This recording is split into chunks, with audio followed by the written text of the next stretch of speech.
Hey, my name is Gerald Perry, and today I'm going to talk about three key strategies that make a huge difference when supporting English language learners or multilingual learners in the classroom.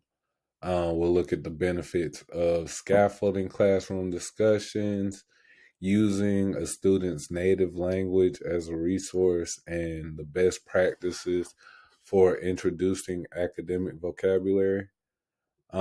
First, scaffolding discussions. Scaffolding, to give a definition, means giving students the right amount of support so that they can actively participate and build confidence. For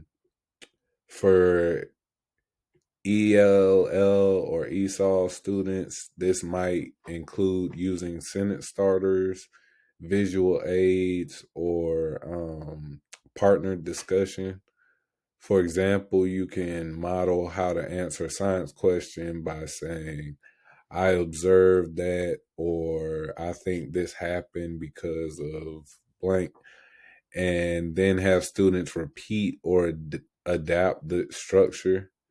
Um, this helps them focus on an idea instead of worrying about forming the perfect sentence. Scaffolding gives every student a voice and kind of encourages them to um, think deeper, and it can really improve like their independence as far as speaking a new language. Um, Next, we have using a learner's native language as a classroom resource. I've seen a lot of teachers, they'll come in and they'll try to only let their ESOL students speak English. They try to just force English down their throat. But in my opinion, instead of discouraging it, we could use it kind of as an asset.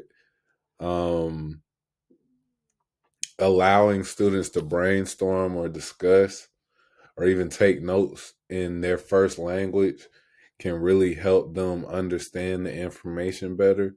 So then, after they've understood the information, they can put everything together instead of just having to really worry about trying to get the language right. Because at the end of the day, we want to teach them, we want them to understand the information.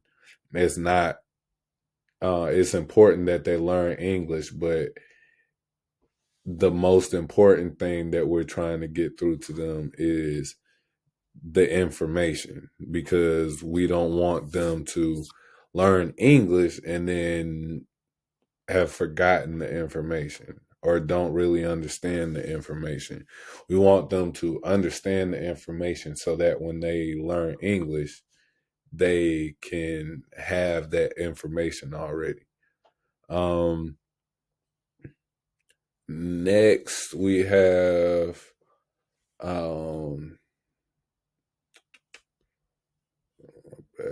next we have um, the best practices for introducing academic vocabulary. New terms can sometimes be overwhelming, so you'd want to start by connecting new words to familiar concepts. You could use visuals, you could use gestures, you could use real life examples to kind of um, make some ideas more pertinent.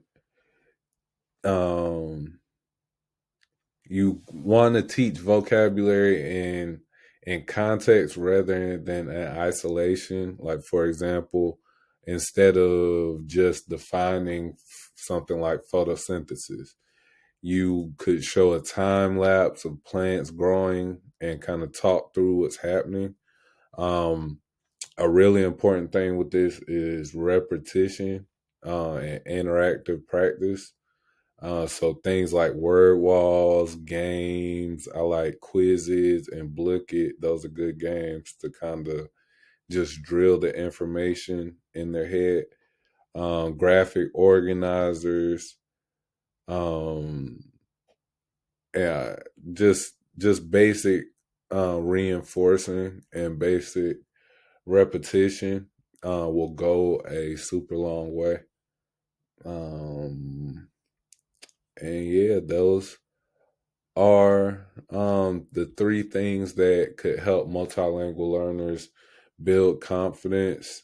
Um, Also, understand the information. Like I said, we want them to understand the information first so that they are um, when they are able to fluently speak and understand English, that they have the information already. They're not working backwards where they learn English and now we have to go back and reteach them what we had to teach them in the first place. All right, I hope you enjoyed my presentation. Thanks.